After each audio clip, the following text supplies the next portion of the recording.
we go! And we're your hosts. I'm Diane Bortoletto. And I'm Monique Chiccato. Let's do it.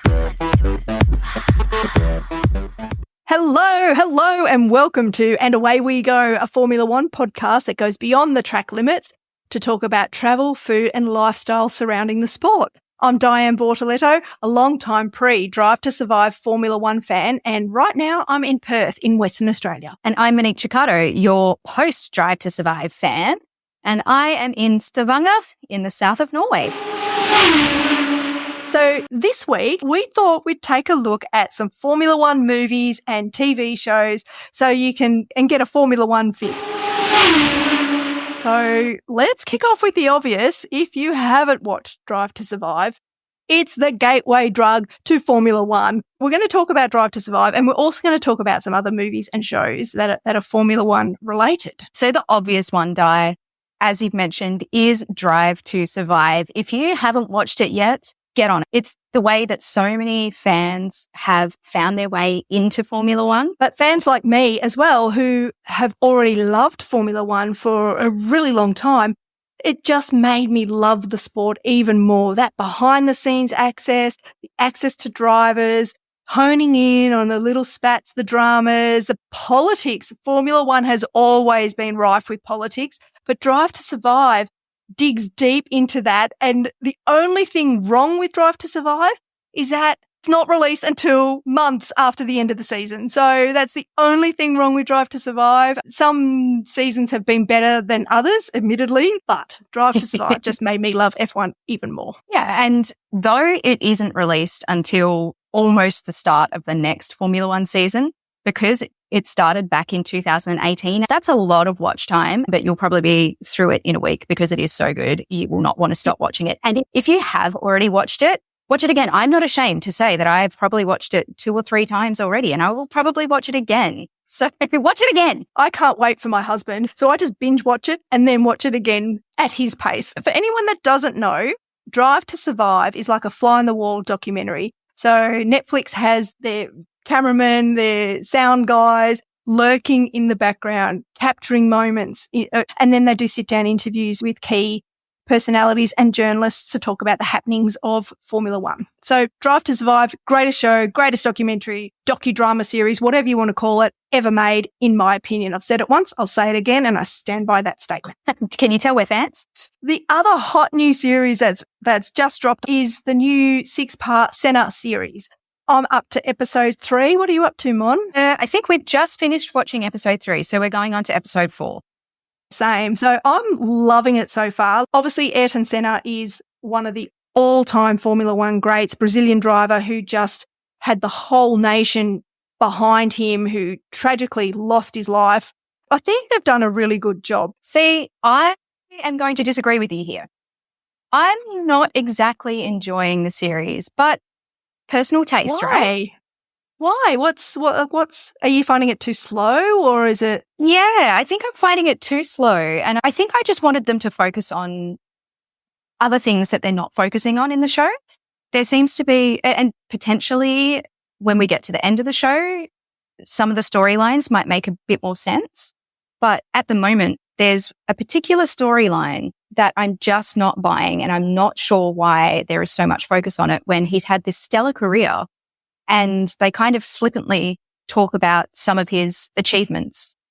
That's just what I was wanting and expecting from the show. I'm enjoying the backstory of his rise to Formula One. I knew that he didn't come from a lot, but I didn't really know a lot about his backstory. So I'm really enjoying that. I'm enjoying seeing all the old classic F1 and the lower categories and how they just used to put on a race on the smell of an oily rag, literally with nothing, with no budget, people volunteering their time, drivers working on their own cars, that kind of thing. Senna is on Netflix right now. And look, I think it's worth a watch. Yeah, I wouldn't say not to watch it. I agree with you. I think that it's a really good insight into the lower categories of the whole Formula world. It's really cool to see the evolution from the 80s to now, and to see the differences. If you watch the series and you see the Formula One races in the series compared to Formula One races that happen now, it is It's chalk Chalk and and cheese. It's Chalk and cheese. So I think Yeah. that side of it's really, really fascinating. If the series maybe is not for you, there is an actual documentary that was made on Senna in 2010 and that focused on the 3-time world champion and chronicles his career, his personal life, his tragic death, and a lot of archival real life footage and interviews are used in that. And that gave me full respect for Senna. After watching that, I understand why people hold him in such high esteem. So I get it now. Yeah. That one comes really highly recommended. I think I watched it on a plane. You'll have to check your local guides on where that is. Yeah, I need to watch that, I think, because I'm a big documentary fan, especially when it comes to real life things. I don't like the over dramatization. So I think the Senna documentary will be my jam. I mean, I loved the Schumacher documentary. Yes, another great one. That was made in like 2021, so pretty recent. Yeah. And so nice that in the Schumacher doco that they interviewed his son, Mick, named after him, Mick Schumacher, who was a Formula One driver at the time when the documentary came out. But being such a youngster when his father had that tragic skiing accident, I mean, of all the things, of all the races that Michael Schumacher has done, all the incredibly dangerous situations he's been in on the track, to have a really horrible accident skiing where nobody except his close family and a few very close friends have seen him. It's truly tragic. He is one of the greatest drivers of all time. I think Lewis Hamilton has eclipsed one of his stats, but they're both time world champions. Lewis has taken more podiums. What did you think of the Schumacher doco? I absolutely loved it. And if anyone's going into that documentary hoping to find out more about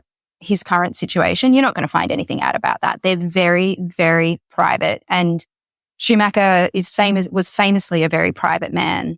They've kept everything really, really closed. But it was just beautiful, as he said, to see Mick talking about his dad and talking about his childhood and how racing kind of was just their life. It was so lovely. And Karina, his wife, his childhood sweetheart, and just seeing all that archival footage, I think very similar to what you're saying about the Senna documentary, you kind of see all the bits and pieces that went into making such a great, and it makes you respect them all that much more. Schumacher had his spats. He had his, headbutting and rivalries, and he did do some kind of dirty things to win races, but put that all together in the grand scheme of things, and it really shapes this fabulous story of just a very hungry racing driver who made it to the top. With a really supportive family around him. And what I loved about Mick Schumacher was the awe that grew in him as he was hearing of all of these other people just adoring his father and just fully in awe of everything that Michael Schumacher achieved as a driver. And Mick knew, he knows the stats, he knows, but he was a little kid, but to have everyone else around him just talk about it, I think that kind of humbled him a little bit and just made him hero his father even more. So that was really lovely.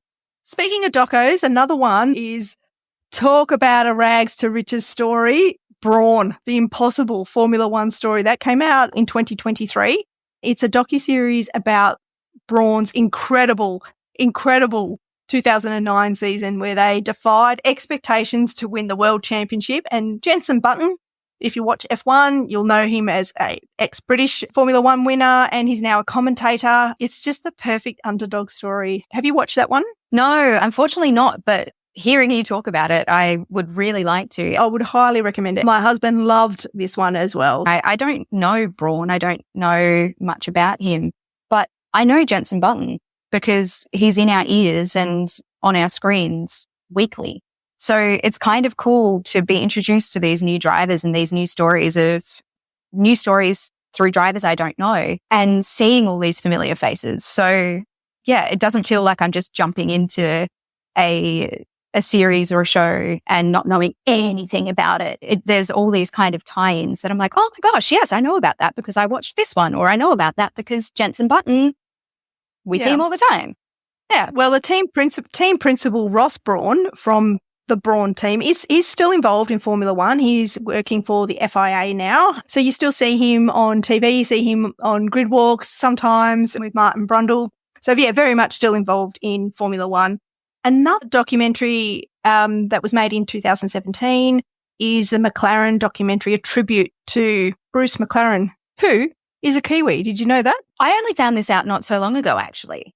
There you go. I watched that one some time ago, so I've got vague memories of it, but I do remember enjoying it. Do you know what I did really enjoy? And we're going away from the docos here. And like I said, I'm a documentary person, but we put Rush on not so long ago. Yes. Right? I think this is the first movie that Chris Hemsworth has starred in that I have watched, not because Chris Hemsworth is in it, but because I wanted to watch whatever that movie was about. That is the first time it has not been about Chris Hemsworth. It has been about the storyline. Well, it was a little bit about Chris Hemsworth, but yes, Chris Hemsworth plays a very hot James Hunt. I've watched this movie several times. It was on TV not long ago, actually, and I just left it on because it's just such a good film about the rivalry between James Hunt and Niki Lauda during the 1976 Formula One season. That was the year that Niki Lauda, who passed away last year, where Niki Lauda was caught in a burning Formula One car. Now, you watch this movie and even like the Senna series that we mentioned before, and you look at how Formula One has evolved. Like back when I became a Formula One fan, it wasn't uncommon for drivers to die. Like drivers literally put their lives on the line every single week for the glory, for the race win, for everything that comes with that. And that's demonstrated in Rush as well. It's a real eye-opener, and this movie's delivered in such an entertaining way. I think going back on what you said about seeing the evolution and drivers putting themselves on the line, am I correct in saying that it was after Niki Lauda's incident that they started wearing fireproofs? Or was that before? Right there. No, you might be right there. What about Ferrari, the movie that came out last year?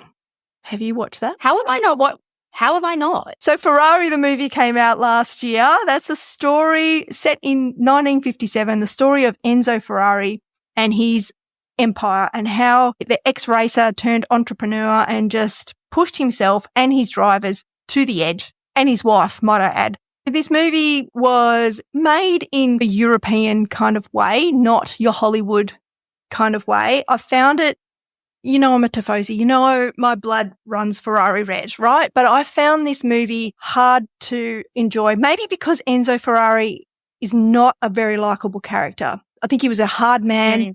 He was a cheater. An incredible story nonetheless. And did you know that he sold his family home in order to invest in the race team so his team could keep racing? And then when he was rich, he bought the home back again. And that is the Ferrari Museum in Modena. Oh, there you go. And do you know what? Now that you've said that it was quite hard to watch, I think I started watching it on a plane because you had told me that it had come out. And I didn't get all the way through it because, like you said, it was really slow and dramatic, and again, just not what I was expecting or wanting from the film, I think. So, and plus I think I was on a really long flight and sleep was better. It stars Adam Driver and Penelope Cruz, who plays Enzo Ferrari's wife. Again, worth watching just to kind of get the backstory of Ferrari and how the race team came to be. Everyone has different opinions, so you might love it. That's right. You might love it. There's a couple of others that are on my list to watch, Mon, during this off season, and a couple that have slipped through the cracks that I've not seen. So one of them is Life on the Limit. So that's a documentary that talks about evolution of F1 safety and its history, and it features interviews with F1 legends. Oh, my sources tell me it's available on Amazon Prime, which is no good for you, but also YouTube movies. So Life on the Limit, made in 2013. Have a search and see if you can find that. That's one that I'm planned to watch.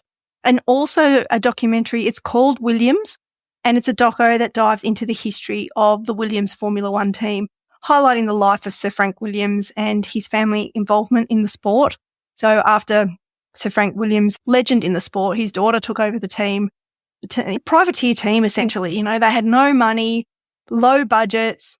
Anyway, that era is over. We're in a new era of Williams, which I'm super excited about because we've got Carlos Sainz driving for them next year. We should have a little wager. I wonder if they're going to win any races next year. I hope they do. It'll be lovely to see, but I'm thinking it's probably going to be 2026 when Williams starts fighting at the pointy end of the field. What do you think? Yeah, I reckon you're onto it there. I mean, Williams is sometimes making it into the midfield, not all the time, but sometimes.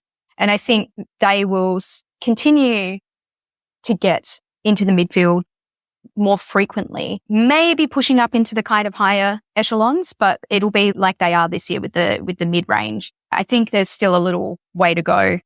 I think Carlos Sainz will be a massive, massive asset to that team. He's improved every team he's been with, and Carlos has an innate ability to work with race engineers and engineers in general. He's got an engineering brain. He loves looking at the mechanic and working with the team to make the car better, and he's able to give his drivers feedback to the team in a way that not too many other drivers can do.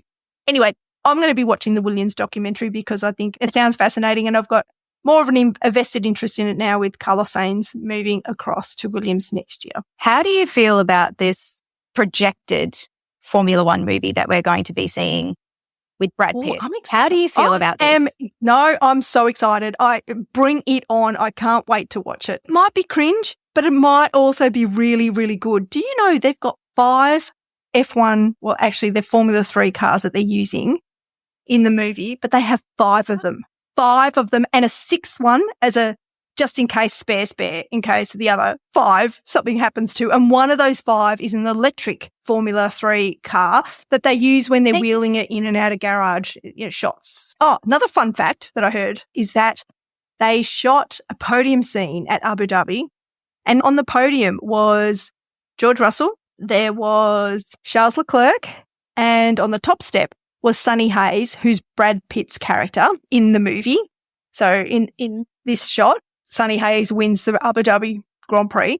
They say that George Russell and Charles Leclerc were chosen to be on the podium because Lewis Hamilton is a producer in the movie, and Lewis has chosen his past teammate in George Russell and his future teammate in Charles Leclerc. Oh, what a darling. Oh my God, I love Hamilton. I know. It just makes you love him even more, if that's even possible. Yeah. When Lewis Hamilton was winning everything, I was not a fan because, it was like the Schumacher era as well. Like, I love Michael Schumacher, don't get me wrong, but watching him win week after week after week, he's driving for Ferrari. So, of course, it's a good thing, but it wasn't exciting racing. It was predictable. It was like, Hamilton's in the lead. I may as well go to bed. It's really late. I know what the result will be. But now, knowing what he does for the sport, knowing his support of diversity and women in motorsport and all that he does with his Mission 44, and every time he's interviewed, he thanks the fans, he pays credit to the winners or other drivers on the podium. He's such a gracious sportsman